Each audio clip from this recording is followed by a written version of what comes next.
The following is rated not safe for work. It contains strong language, adult situations, and lots of spoilers. Discretion is advised.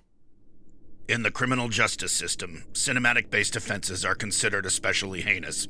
The dedicated attorneys who investigate these villainous films are members of an elite squad known as the Reels of Justice. These are their stories.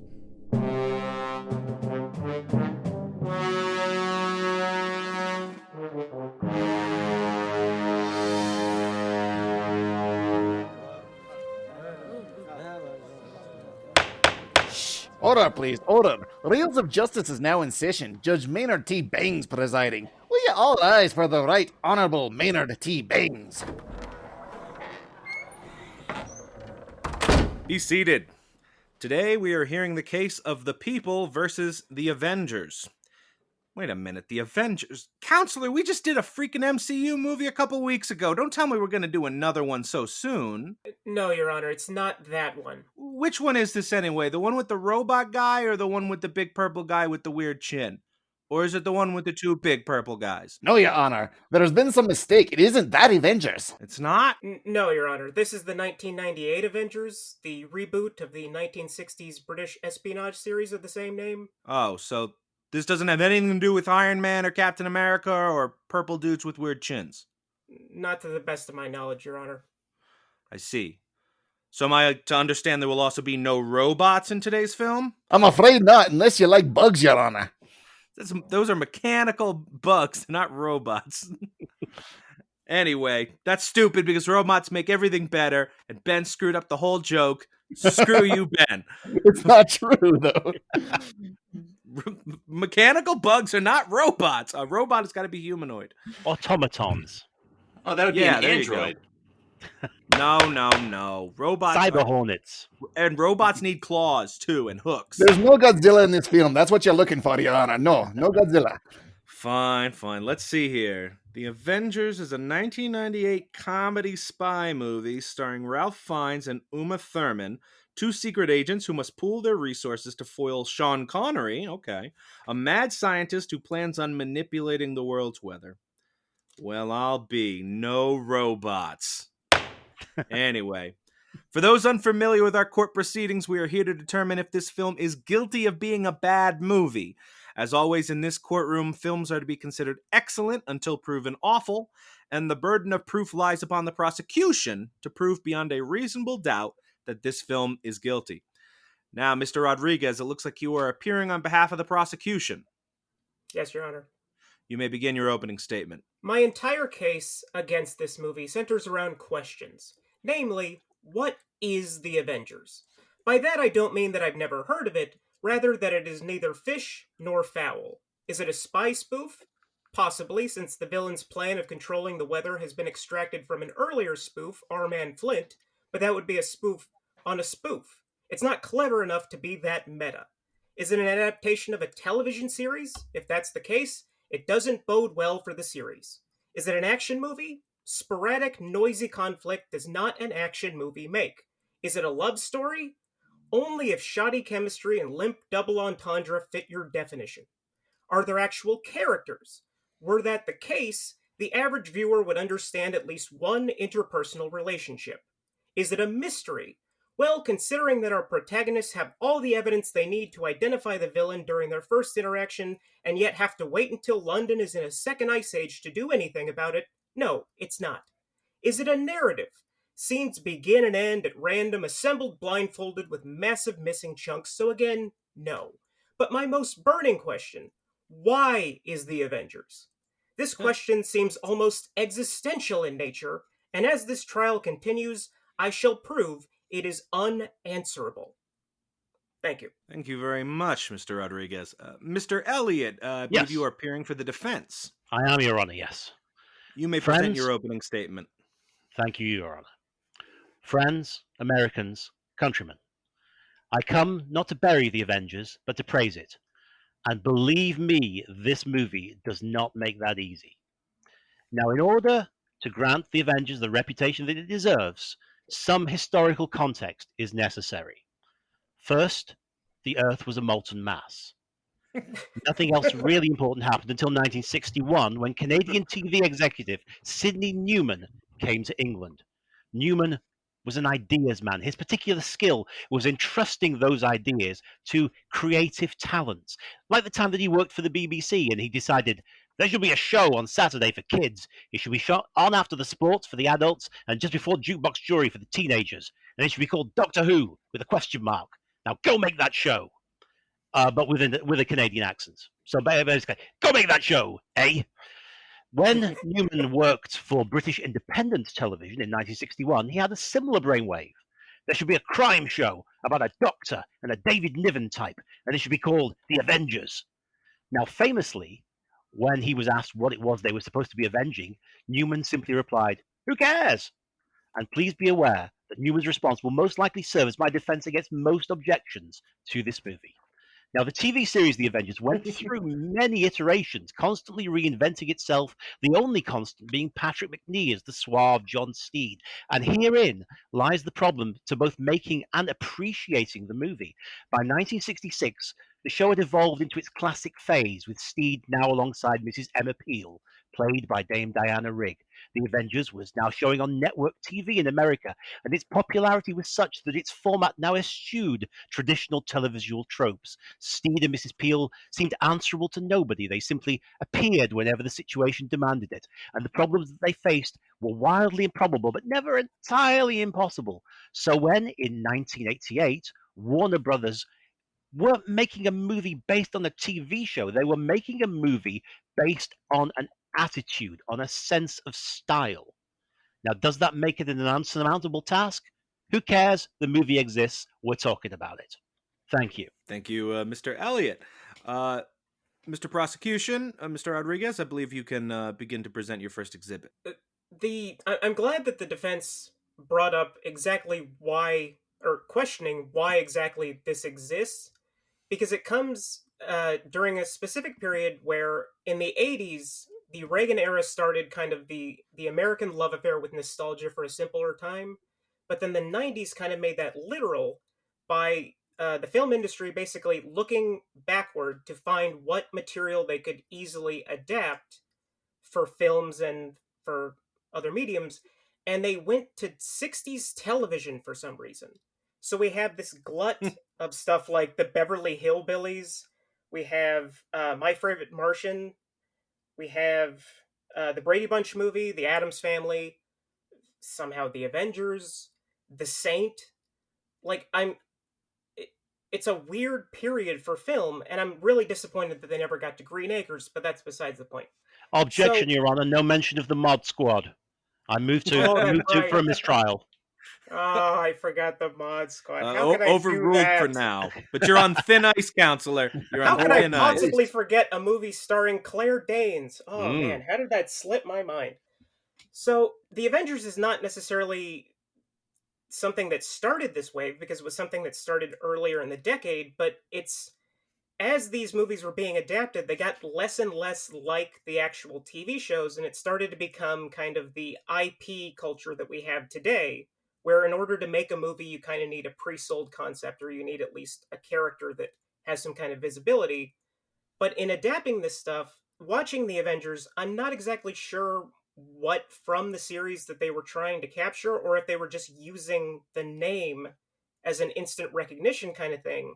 But kids in the 90s, who are definitely the target audience for this kind of stuff, wouldn't know what this TV show is. So what exactly is the Avengers? A fair argument, and one that I raised myself. That we're basically talking now about adapting a sense of style rather than a TV format, because the format of the show by this point, by 1966 onwards, was really getting by a lot on the strength of the quirkiness of the. I don't even know whether it would be fair to call them plot constructions, and also the sheer charm and lovability of their stars. Now, I would argue, however, that it does pay homage constantly to the classic TV show. There's a lot of love on display if you know where to look for it. The fencing sequence between Steed and Mrs. Peel comes from their first episode together, The Town of No Return. The weather manipulation plot is borrowed from the episode Surfeit of H2O. The character of Father appears in Stay Tuned. The mobile HQ disguised as a London bus is from False Witness. The villain's geography-defying home from The House That Jack Built. The duplicate Mrs. Peel from Never Never Say Die. Now, Steed's introduction, which is on an assault course. If the bench could add the invisible man comes from the see-through man. Indeed, yes. Now, Steed's introduction on an assault course disguised as a quaint English village comes not from the 60s Avengers, but from the 1970s TV spin-off The New Avengers, specifically the episode entitled Target, but popularly known to most viewers as the only New Avengers episode anyone remembers. And there are plenty of original elements in the movie that match that quirky offbeat style of the series. You got your robotic bees, check. You got an assembly of bad guys all dressed as teddy bears, big old check. You got a camouflage expert who we just mentioned who's so good at his job, even he can't find himself. Perfect. And you've got Emma sword fighting over her shoulder without bothering to look back, which I insist is easily the coolest moment in a spy movie since Roger Moore throws a 6 at the gaming tables in Octopussy and doesn't bother to check his dice. So, Counselor? As long as we're on the subject of getting a style instead of an actual series, the weakest point in the entire film for me is the relationship, or not really relationship, but the banter between Emma Peel and John Steed. Because it seems to rely on the entire movie is basically a combination of the tropes of James Bond movies that everybody cites as the most ridiculous, kind of stacked up on top of each other like cordwood. And the most egregious of that has to be, the lame kind of, it's sexual and it's dirty, but it's also not dirty enough to like raise eyebrows. But the way that Steed and Peel talk to each other is so kind of just devoid of kind of chemistry, and it's almost kind of contemptuous, like he negs her sometimes and it's really gross. And was that something that was ever a part of the series? Like, were they like literally flirting?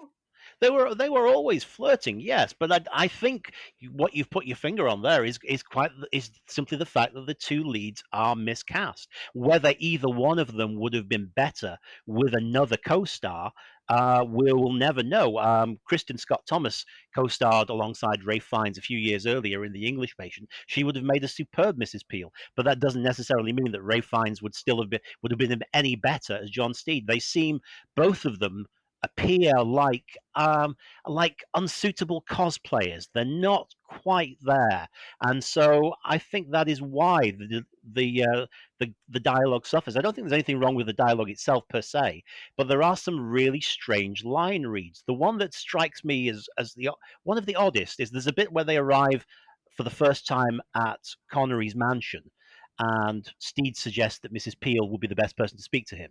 And then he just says, with a very long pause in between, "A woman's touch. That should do it."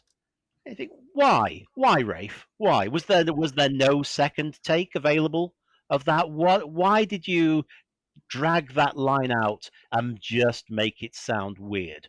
So, unfortunately, I do have to agree. I mean, for a long time, the Avengers was, as a movie, in development hell for a very long time. Nicholas Meyer of even-numbered Star Trek fame was attached to it for quite a bit. And I believe Mel Gibson held the rights to it for quite a very long time. It was believed that he would play the part of Steed, inevitably, in a movie version.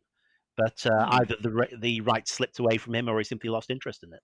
And so, going off of chemistry and kind of getting deeper into character, I understand that the series, like, these are characters that were kind of built over years, but in the narrative that we have now, I have no idea who any of these people are. I don't know who Mother or Father are. I don't know what the relationship is. I don't know how deep the ministry goes if Steed seems to be meeting his coworkers for the first time.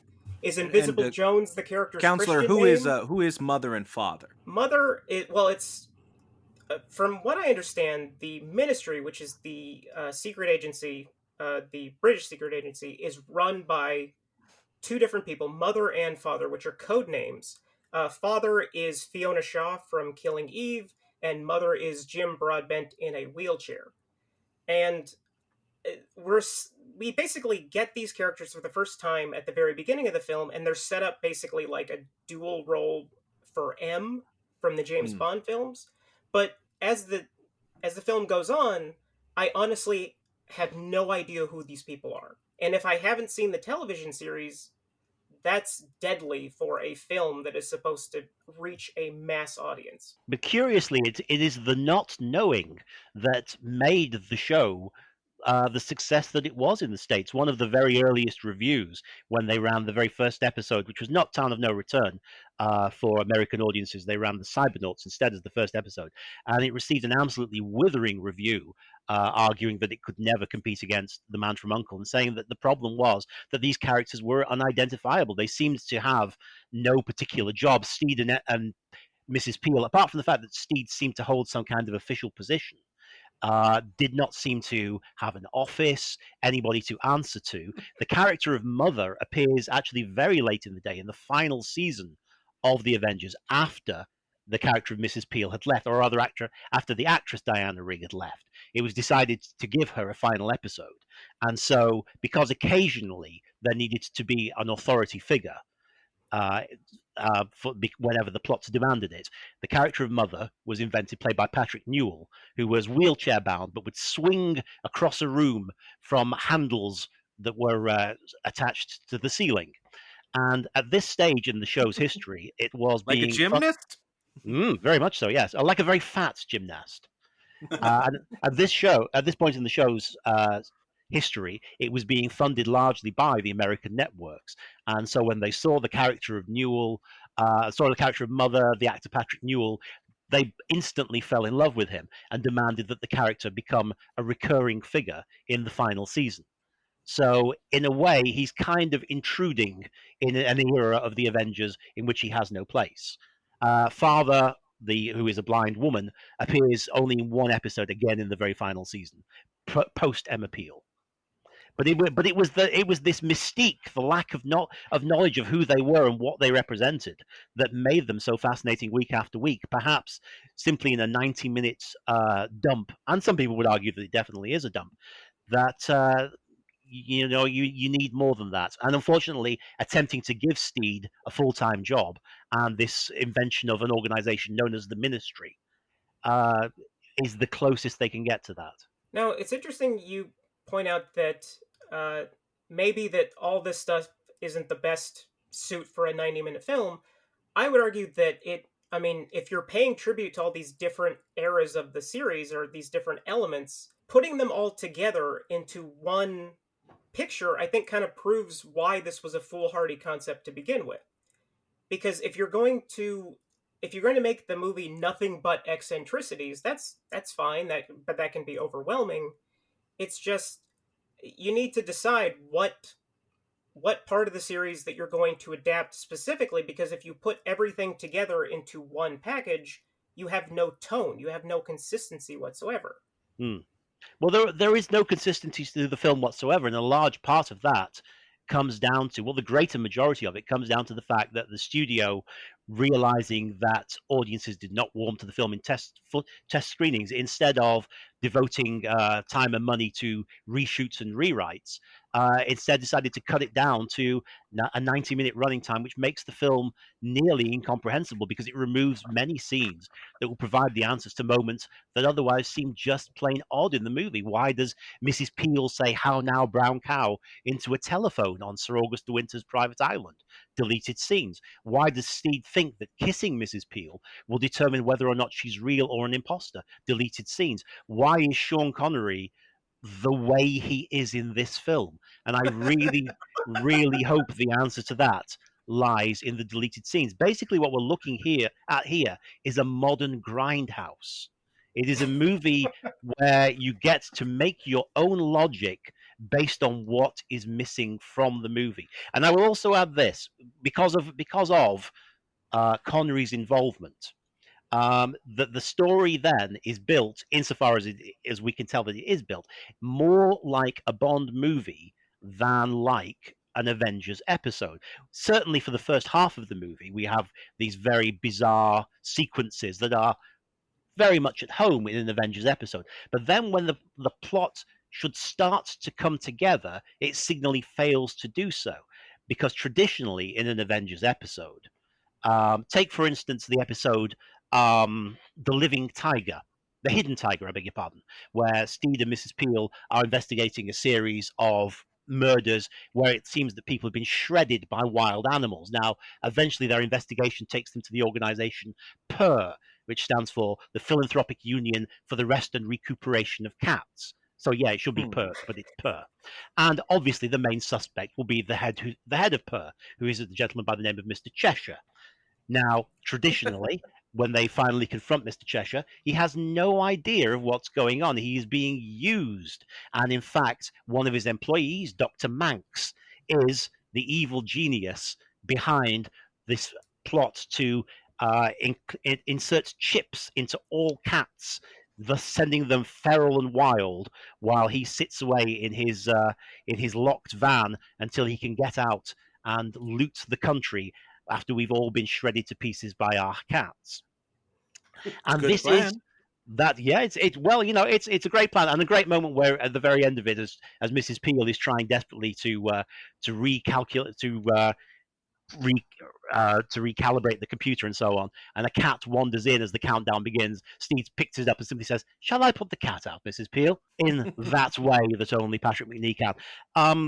But this is common to most episodes of the Avengers, this kind of, the guy that you think is going to be the villain isn't the villain. And obviously, if you're paying for Connery, then you're going to want Connery all the way through it. And you're going to feel cheated when he turns out not really to have anything to do with the villainous plot, which is what the original draft of the script had happening. So August de Winter is not the evil madman behind it. The evil villain behind the plot is, in fact, Mrs. Peel's brother-in-law, who doesn't even appear in the movie, possibly in a deleted scene. Sir not appearing in this film. Exactly. Well, I'm glad you brought up the editing because, well, first of all, to speak to your Grindhouse point, so basically, if they wanted to edit a director's cut since the footage is deemed missing, they should just put in a black title card that says "real missing" and would be okay. I believe the director the director himself has offered to construct a director's cut for nothing and has been turned down, meaning that really he has demeaned the phrase, "I wouldn't even watch it for free." And from what I heard, the footage doesn't actually exist anymore. I don't know if that's apocryphal or not, but I suspect it probably does. Pretty much everything exists. It's believed even that the famous missing sequences from Billy Wilder's Private Life of Sherlock Holmes are knocking around somewhere. It's just a question of who's prepared to put the work in to find them. The missing segments of The Wicker Man, for instance, turned up buried underneath a motorway, courtesy of Rod Stewart. Or the Superman 2 situation where there's precisely, yes, in a moldy box somewhere. Yes. Release the Chechik cut. We'll get that. Oh God! Don't get us started on that. Oh no!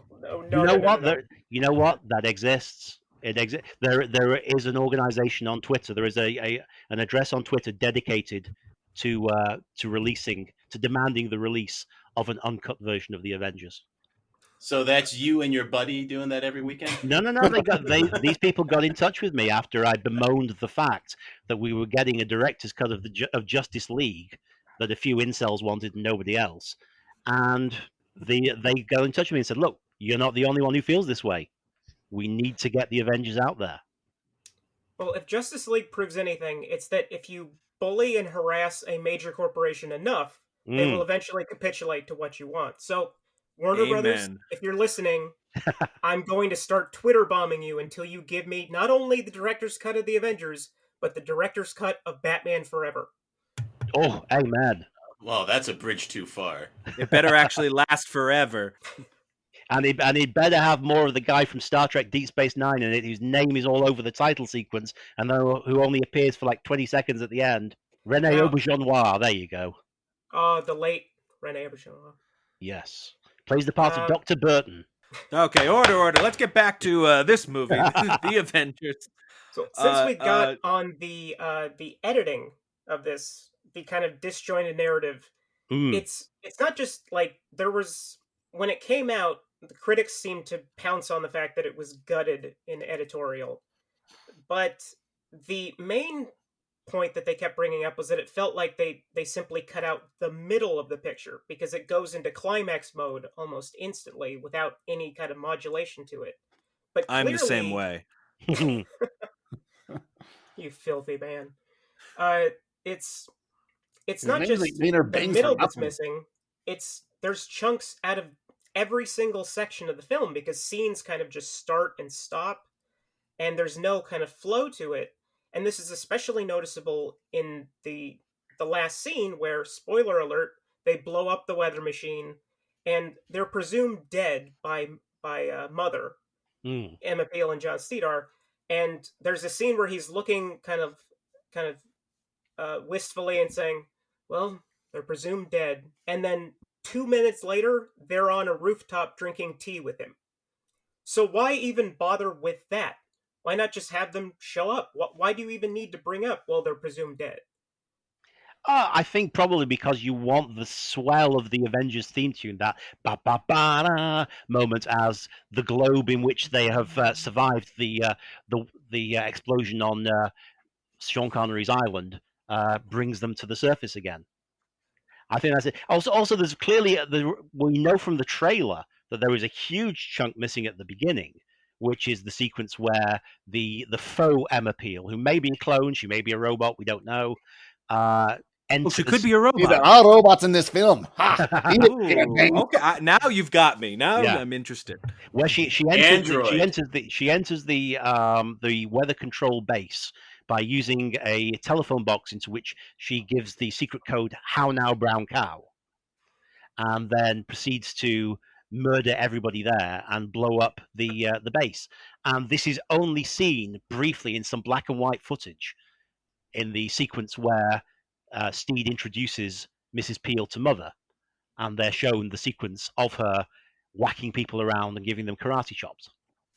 So that would explain how the real Emma Peel knew that code word to get into Precisely, the yes. telephone box? Yep. Okay. Bad editing there, then. And also, in terms of bad editing as well, one other thing, just from the climax, is that it's pretty clear that the fight between Emma and Eddie Izzard should be happening simultaneously with the fight between Ralph Fiennes and Sean Connery, and it isn't, and that kind of robs the moment of its drama. I'm glad you brought up Eddie Izzard, because talk about wasting potential. He doesn't really get much to do, and it's especially disappointing considering how much fun he is to watch just generally. But when he finally has one line, it is, and I quote, "Oh fuck." I'm not even sure that's his voice. No, it seemed dubbed in afterwards to me. Yeah, well, it's definitely not in the English version. The entire movie is ADR'd. I don't know if it's because the sets were too noisy or what, but not a single line of dialogue is actually spoken on set. So it's kind of like The Creeping Terror in that respect. Little different scenario, but yeah, it's close. Yeah. Well, in fairness to Eddie Izzard, this was relatively early in his career. He was a very well known stage presence on stage in terms of his stand-up shows, but this was relatively early as an actor for him. So this was kind of making his first tentative steps, and I believe that Sean Connery, upon first meeting, went, "Well, go on then, let's hear this famous impersonation." Because Izzard would do Sean Connery, but not very well during his stage act. But he admitted that himself. But that's always a good way to get people off on the wrong foot in a relationship. I also can't do Sean Connery, as you can tell. This court appreciated Eddie Izzard's one line as "oh fuck" because he was one of the few characters that didn't try to be clever in any of his lines. Now, to speak to things that are missing in the film, where are all the people in London?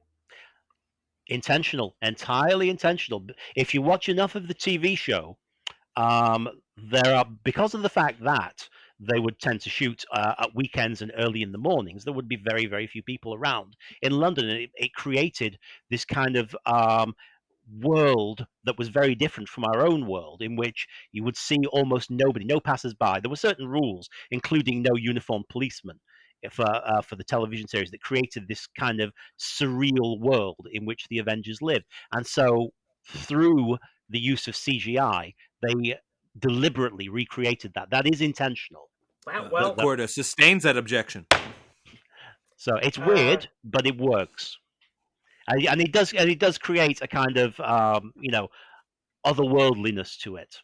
But I should say, however, there are still certain sections of London that you can visit that are completely deserted at certain times of the week. A few years ago, had occasion to appear on stage, or kind of on a stage, in the back room of a pub in London, in the financial district, which after a certain time on a Friday night is dead for the weekend. You could really film anything round there because there's nobody. Huge high-rise buildings, but everything is shut and there are no people on the streets. So in that sense, the financial district of London is Avenger World.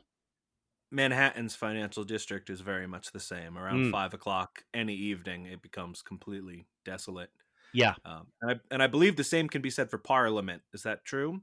That is true, yes, yeah. I did once have occasion to have a dinner at the Houses of Parliament, which was a very interesting experience. What's particularly fascinating is it's not the men that set off the metal detectors, it's the ladies. Because of the metal rods in their high heels. Yeah, nothing to do with what we were talking about. It's entirely unrelated to the Avengers. But the court appreciates facts, but order. Though we do appreciate facts. Mr. Prosecutor, back to your point about desolate towns. Well, that was countered actually quite well. I didn't really have anywhere to go with that, but I've been shown up. This town is coming like a ghost town. Did you have another point to move on to then, Counselor? I actually don't. I think I've exhausted all of my anti-points. Well, all right. Defense. If this is now your opportunity to raise any points that you haven't gotten to at this juncture.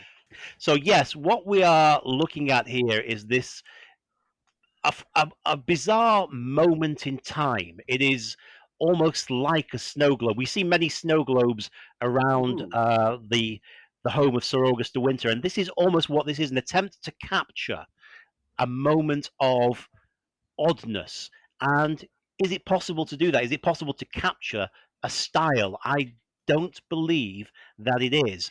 And so I at least give it marks for making the attempt. But again, there are so many actors in it that I enjoy. There, it's great. It's nice to see Jim Broadbent. Why they have made the character of Mother a chain smoker, I have no idea. And so many of the lines are, I believe, really very cleverly done, but just really oddly delivered. So the line, "It really isn't Mother's Day," and also "Mother knows best," both of which I can't believe were never in the TV show. In an entire season in which Patrick Newell appeared as the character of Mother, nobody ever said either one of those lines. We had to wait 40 years for Don McPherson, the scriptwriter of this Avengers, to use them. Now, the only hope for the Avengers, I should say that popular enthusiasm for the Avengers continues unabated. There are, to this day, continuing Avengers audio dramas. The original TV show, most of the first 2 seasons is missing. So the scripts were painstakingly reconstructed, and since then we've now moved on to both the Mrs. Peel and after that the Tara King eras of the Avengers on audio. There have also been Boom, the publishing company who published my Big Trouble in Little China spin-off novels, the good one and the other one. Did a number of series of Steed and Mrs. Peel comic books.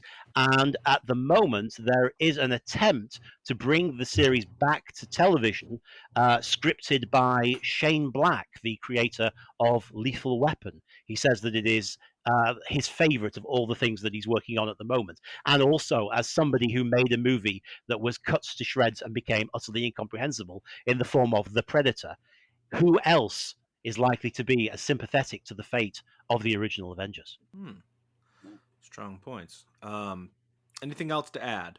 Yeah, it would have been better without somebody else playing Steed and Mrs. Peel. And also, very nice to see. Hang on, let me get his name up so that I am not.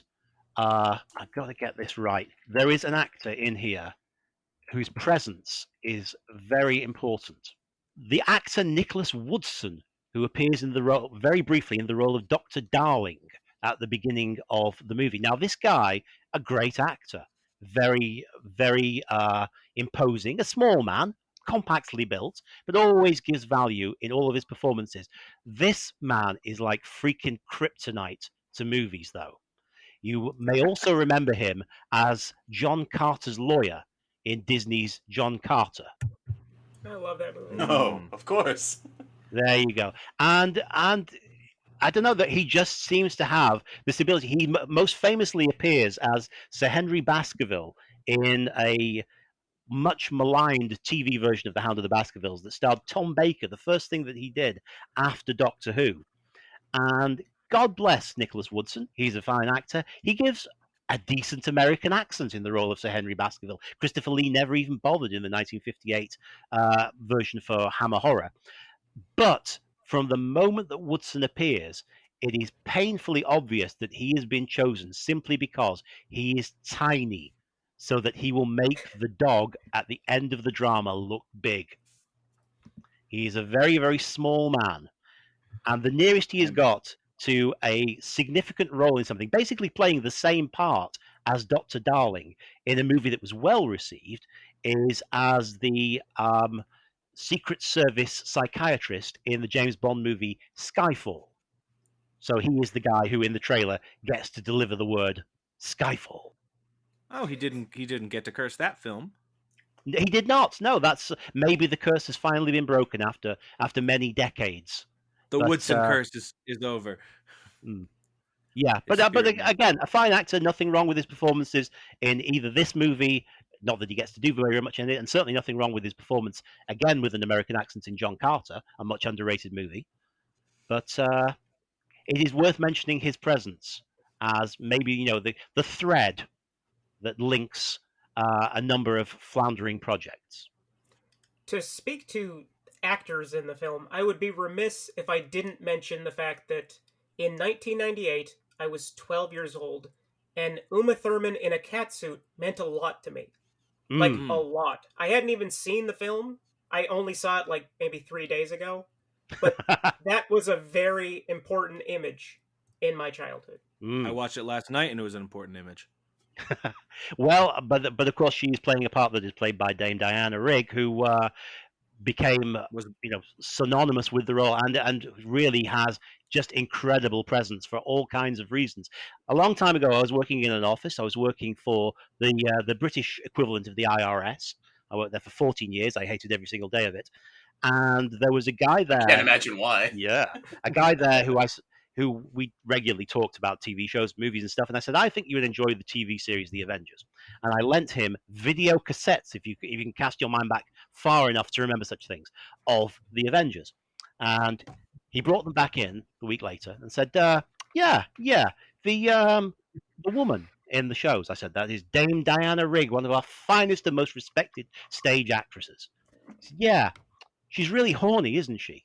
I said, yes, she is really horny. And that is all I have to say on the subject of Diana Rigg. Although it was nice to see her recently in an episode of Doctor Who. And, of course, in Game of Thrones. I will add that she's my favorite Bond girl. Yes, of course. And she had a very good period where she was just only appearing in movies with Telly Savalas. She's also, in virtually the same year that she was in On Her Majesty's Secret Service, she also appeared in a very good film called The Assassination League, with Telly Savalas and Oliver Reed, a very sober Oliver Reed, which is an extremely enjoyable movie based on a story by Jack London. I believe that only being in movies with Telly Savalas is a level of purgatory. Well, yeah, I think the poor bastard from Once Upon a Time in Hollywood, who is played by Leonardo DiCaprio. That is the fate that ultimately befalls him, isn't it? To only appear in spaghetti westerns with Telly Savalas. But good for Diana Rigg for being the only one who could ever pin James Bond down and get some commitment out of him. And more importantly, to get paid more than the guy who played James Bond. She deserved it. Yeah, well, that's what everybody says. Whenever you tell people, you know, Diana Rigg got paid more than George Lazenby, everybody goes, well, yeah, it's Diana Rigg. Who were you? Well, first Who they are you say going to pay George more who? to? First off, it's George Lazen. What's the guy's name? Lazenby. George Lazenby. Oh, never heard of him. Then they talk about they pay disparity. Yeah. Good. If both sides have rested their cases, the attorneys can now present their closing arguments. And prosecution, you may begin. Not all of the Avengers' most egregious sins are entirely its fault. The disjointed narrative is partly attributable to last-minute studio second-guessing, for instance, but no matter what excuses you can provide for its awfulness, this was a film entered into in bad faith by everyone involved. Toxic chemistry, abysmal characterization, uninspired action, inconsistent tone, etc., etc., etc. When the most positive thing you can say about a film is that before long it was over, there was no quantifiable number of leather catsuits that could ever compensate. If I were to propose a remake of The Prisoner starring Jimmy Fallon, who's to say it would be any worse? Thank you. I would watch it, though. You know what? There was a remake of The Prisoner with Jim Caviezel, And Ian McKellen. Oh, there was. I And forgot about yeah. that. It was a TV series. and it sucked donkey balls. Yeah. Very good. Defense, you may present your closing argument. Is the Avengers perfect? Most assuredly, it is not. However, it was filmed around the same time that the star Ralph Fiennes was receiving worldwide acclaim for his role in The English Patient, which I mentioned earlier on. The English Patient is a film I have seen once. It is a technically brilliant film. It is also utterly insufferable, dull, overlong, and packed to the brim with entirely hateful characters. I have no desire ever to watch it again, unlike The Avengers, which is a delightfully flawed gem of a film, which I do plan to see again many times. Thank you. Thank you both. Members of the jury, Mr. Schlender, Mr. Haslar, the notoriously handsome Mr. Maynard, you have all heard the facts concerning this case. Now it is up to you to determine if this film is guilty of being a bad movie. The bailiff will escort you to the deliberation room to render your verdict. This was an interesting one. For me, it seemed like both of them were making the same arguments. We'd have a prosecution that would make a point, and then that it was bad, and then we'd have the defense saying, "Oh no, you just don't realize how bad it is." And then I'm English. We try to be agreeable. he'd be like, "Oh, it's poorly edited," and he's like, "No, it's more than just poorly edited. Here's some deleted scenes you didn't know about that aren't in it." So this was kind of interesting to listen to. It seems like they were both on the same side. Mr. Schlender, what did you think? You know, I fall asleep during a lot of movies. I really do. And I thought I must have fallen asleep 7 times during this movie, but I didn't. That's just how disjointed it is. When I went back and rewound it, I had to, why are they here? Why are they wearing bear suits? I got to rewind it. And it's oh, no, they're just doing it. You know, I've been to those kind of meetings where they wear suits. You are not supposed to take your helmet off for anything. So, you've met the guy from The Shining as well? Yeah, well... yeah. Anyway, one thing I forgot to mention before we go on: one of those guys in the bear suits, Simon Pegg from Shaun of the Dead. True. Really? Oh, that's an interesting bit of trivia. Now Yeah. you got to get him out of the deliberation chamber. He's going to Is he ruin black everything. I'm a water cooler in here. I'm thirsty. Okay, I'm going. Is that pre-spaced or post-spaced? That is, you know what? I think probably simultaneously. Nice. that's fair. Now, but as far as the bear suits threw me off, but the defense did point out that apparently actually comes from the television series that someone else was wearing big. Hey, I'm bear going to suits. say the defense did a great job of convincing me that the TV show is worth watching. The I'll TV give show, him that the much. TV show is worth watching. I caught about Yeah. 4 episodes last night, and I would like to continue it if I can get my hands on it. Yeah, so that's what I was saying. It's he's convinced me that the TV show is good, but I can't get over the bad acting, editing, and it's just, man, it was... I think about the movie, and it's just, I really have no desire to watch again. I would be willing to hear the case again for the fabled director's cut, which hopefully will make its way out. that I won't be able to say I'd his name be properly. curious about it for sure. Yeah, so but I'm coming down. I'm coming down as guilty right now. That's where my heart is. Yeah, on the acting, I think like the prosecution's argument that like it had endless banter, so you'd think that would be the heart of it, but there was just like nothing in it that made me think these two cared for each other at all.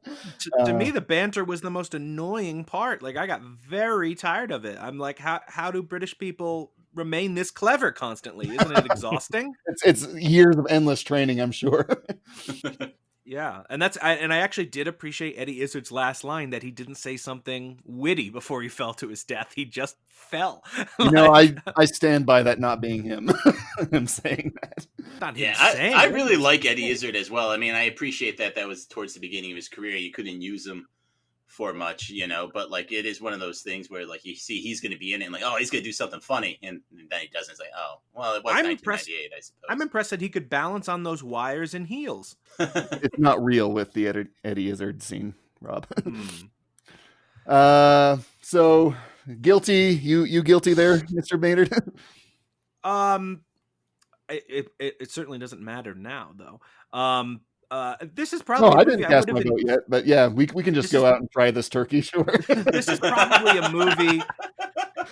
This is probably a movie I would have enjoyed slightly more if I actually hadn't gone back and seen the show and seen the incredible charm of Diana Rigg, Patrick Macnee, who prior to this I only knew as Sir Godfrey Tibbett in James Bond: A View to a Kill, who is strangled to death in a car wash by Grace Jones, which I think we can all say there's worse ways to go.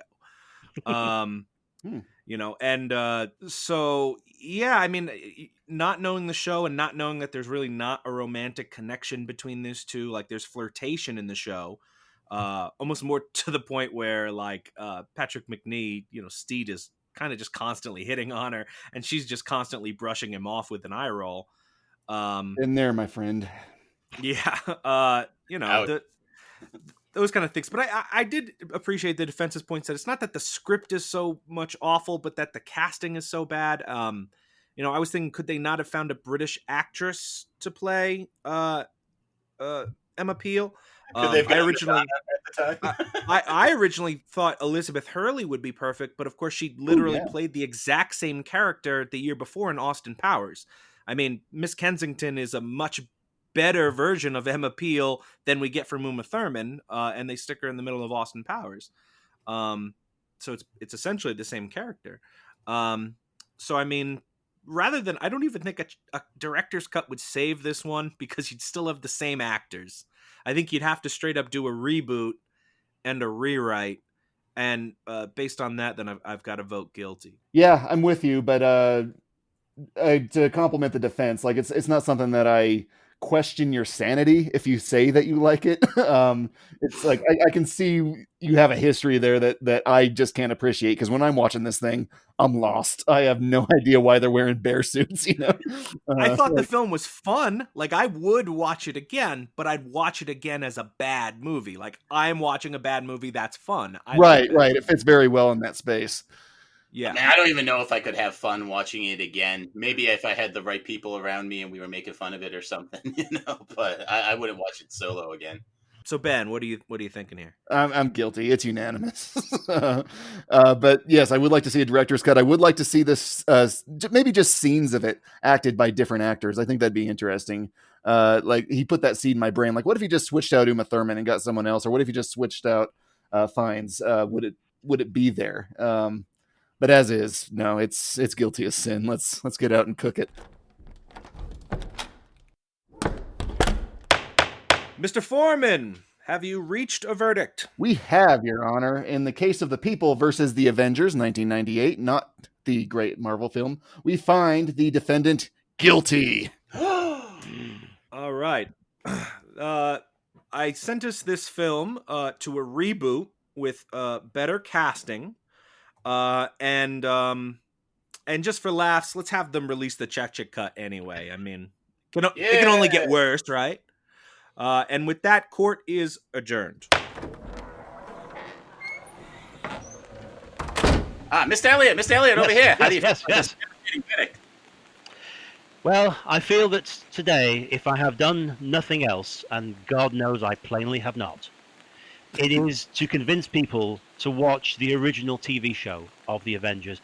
I am, however, kicking myself at the fact that I did not, at any point during my defense, mention the actually really very, very cool score by Joe McNeely. And I feel that had I done so, that might have turned everything around for me. So that's on me. That's on me.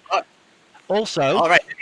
Yes. I feel that some sympathy is deserved by Jeremiah Chechik because he's also the director of the film Benny and June, which starred Johnny Depp long before we knew that he had this kind of habit of engaging in a competition of defecating around the marital house for the inconvenience of either himself or his partner at the time. And that's the kind of thing that leaves a mark, sometimes a brown, smelly mark. It's a pretty done it. I would say also as one final thing, I will never understand to my dying day why you insist on doing these hearings at 3 a.m. It's very difficult for me here in England. It must be equally difficult for you over there in America. Thank you. Thank you. And Mr. Rodriguez, how do you feel about today's verdict? Well, I think the court made the right decision. I'm surprised that I was actually able to say anything, considering that I'm actually a fan of the defense, and it's a little nerve-wracking, but hey, we got through it. The court made the right decision. Well, there you have it, and there's no way to avenge from not having a good time, so let's go back to the boys in the studio. All right, great. There's another one in the can. Cool. Count it. Thanks for coming on, man. Hey, my Thank pleasure. you. I've had fun. Thank you. I loved your passion, though. See, that's what I love about this show. Is that you really love this movie, and you've convinced people out there to go watch it. You definitely convinced me to watch the show, if nothing else. Well, yeah, there you go. If nothing else, you got that. Incidentally, Patrick McNee in real life, he was a freak. Nice. I'm telling you, yeah.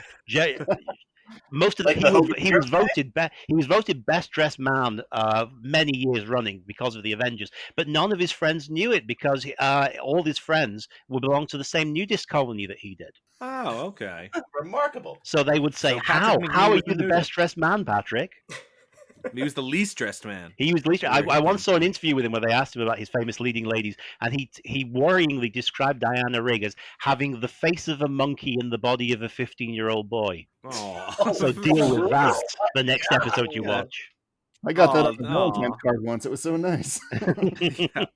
I mean, I've watched a few episodes of the show. I've really liked it. Hopefully, I can track down some additional ones. Yeah. And I would like to see some of the season 2 and 3 stuff where he partners up with Honor Blackman. Yeah, who is, it's a very different show.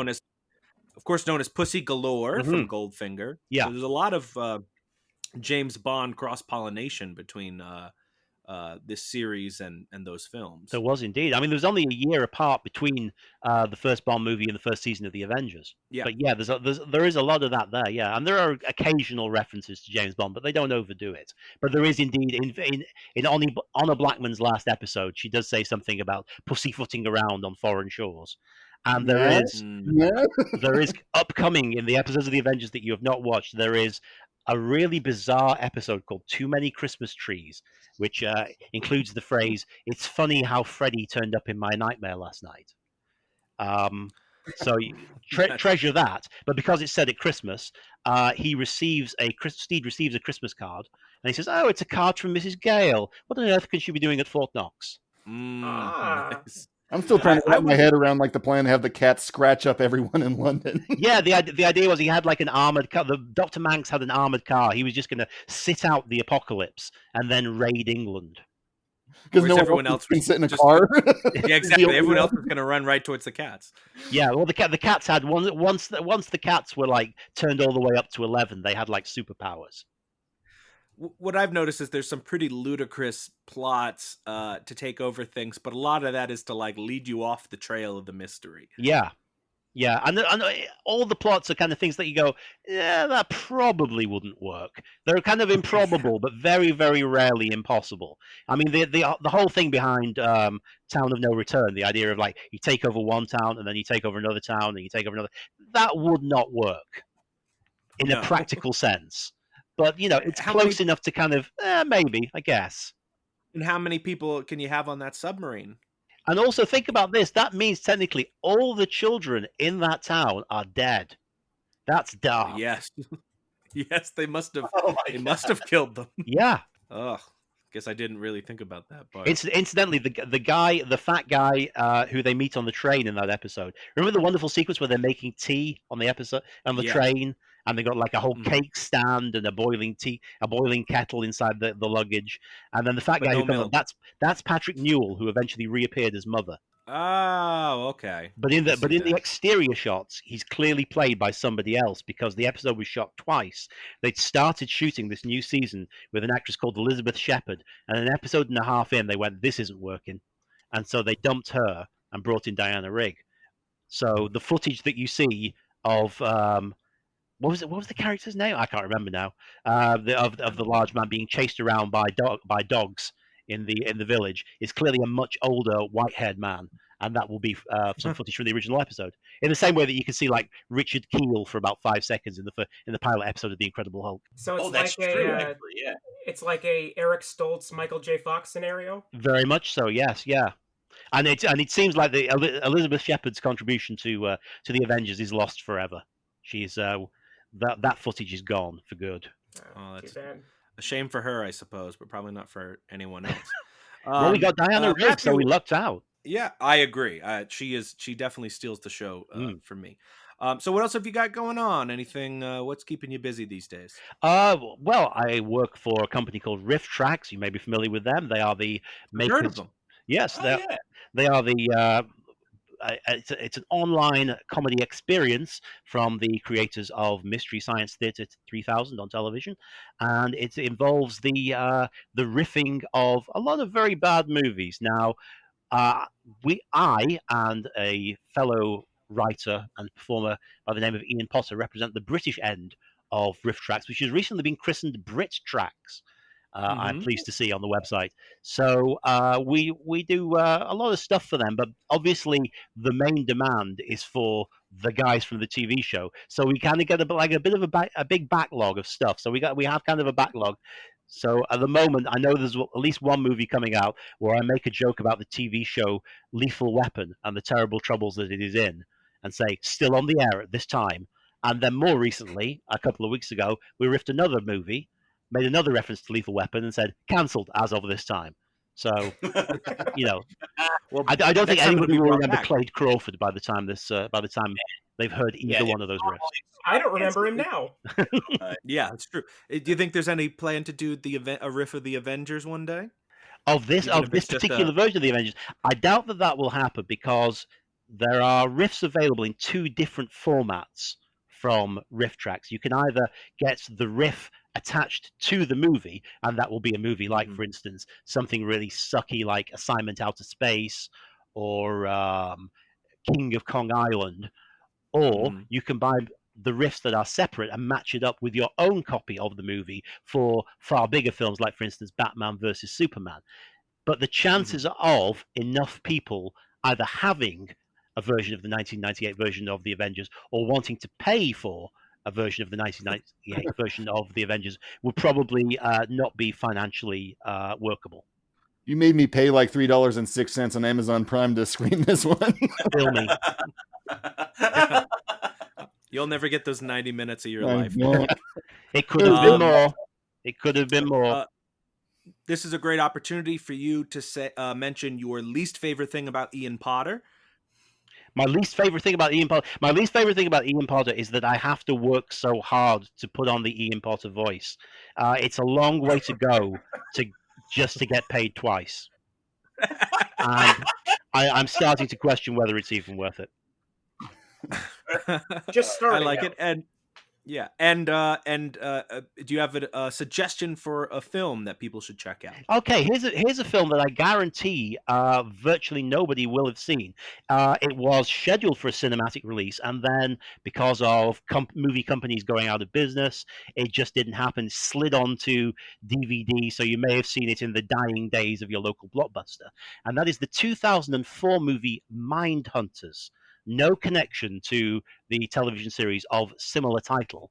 This is Mindhunters, a film directed by Rennie Harlin, the man who gave the world Cliffhanger, Deep Blue Sea, the second Die Hard film, and Cutthroat Island, and the greatest action movie in the English language, The Long Kiss Goodnight. This movie, which stars Johnny Lee Miller, the lady from Cold Case, Catherine Morris, and LL Cool J, and also in much smaller roles, Christian Slater and Val Kilmer, presumably playing the part that Samuel L. Jackson would have played had their stars not gone off in different directions, both Rennie and Sam's, because I believe at one point they had a joint agreement that Sam Jackson would always appear in Rennie Harlin movies. But once Rennie Harlin movies started only appearing at blockbusters, that was never going to happen. This is definitely worth a look. It is essentially a modern-day version of the Agatha Christie story, And Then There Were None, in which a group of FBI trainees are taken to an island which has been made out to appear like a traditional American town. And it is where operations are conducted, test operations, for instance, on various sort of scenarios involving terrorism. But in this particular case, the scenario is to examine crime scenes left behind by a serial killer. And their evil boss, Val Kilmer, just drops them right into it. They assume that he's still on the island, but nobody knows. And then one by one, they all start being murdered in the fashion of the fictional serial killer who they are supposed to be investigating. Is Kilmer the murderer? Is the murderer one of them? Or is the murderer somebody who has yet to appear? It is a surprisingly good movie. Well written, crisply made, and it's worth a look. And I would love that as like the tag on it, surprisingly good. Yeah, well, it's Rennie Harlin. What can I tell you? I like Rennie Harlin. Rennie Harlin made The Adventures of Ford Fairlane. So, what more do you need to know? You don't see him a lot these days. Apparently, LL Cool J is sort of like his Robert De Niro. Yeah, LL Cool J took over where Sam Jackson left off from Deep Blue Sea onwards. Right. He's like, don't. Does he get eaten by a shark in every film? He didn't get eaten by a shark in Deep Blue Sea. He made it out of that one alive. He's one of the few that do. Right, but if he's playing the Sam Jackson part, doesn't he have to be eaten by a shark? No, he's playing the same part in the sense of, I'll be in your movies from now on, Rennie. Gotcha. Just don't hire Sam anymore. Just come straight to me, straight to the source. I work $1 cheaper. Naughty parrot. Yeah, straight to Mr. Ladies Love. Once he loses LL Cool J, he's gonna have to go down to Ja Rule. Oh, boo. Or DMX. What? Oh, I offended the Ja Rule fans around here. I'm sorry. Anyway, I get to suggest a movie now. Okay. And I recently saw a 1950 sci-fi film called Destination Moon. And it is a science fiction in that it is highly based on credible science at the time, which is I would say fairly holds up still to this day. I mean, they are very well aware of oxygen suits and sort of the basics of rockets. There's a great Woody Woodpecker cartoon that they play in the middle of the movie that sort of explains the principles of getting to the moon via rocket. So if you like science fiction films that are really anchored in scientific reality, Destination Moon from 1950 is definitely a cool one to check out. So that is my suggestion. Is that George Powell? Am I thinking of a different one? Yes, it's George Powell. Yep. Awesome. So we got Mindhunters. Irving Pickle is the director. Yes, Irving Pickle. And it's written by Robert Heinlein. Or Heinlein. I never know how to pronounce that. Yep, along with Rip Van Ronkel, which I had to wonder if that's got to be someone's pen name. no way that's someone's real name. But yeah, it was an interesting film. It's very different from your typical 50s sci-fi fare, where it's not, there's no monster in it. It's not like Angry Red Planet or Phantom Planet or any of those films where the scientific stuff doesn't really hold a candle. I mean, the film deals very often with like needing to remove weight from the rocket, similar to like The Martian that recently happened, where that's really one of the things that they're mainly concerned with. It's like, how do we take off? We have to lose a lot of weight all of a sudden. And they kind of strip the ship. And then a lot of interesting stuff about oxygen and, keeping their suit intact. So they called it a science fiction film. So it's a cool one to check out. So yeah, Where does it sit on a scale of Moon Hero 2 to 10?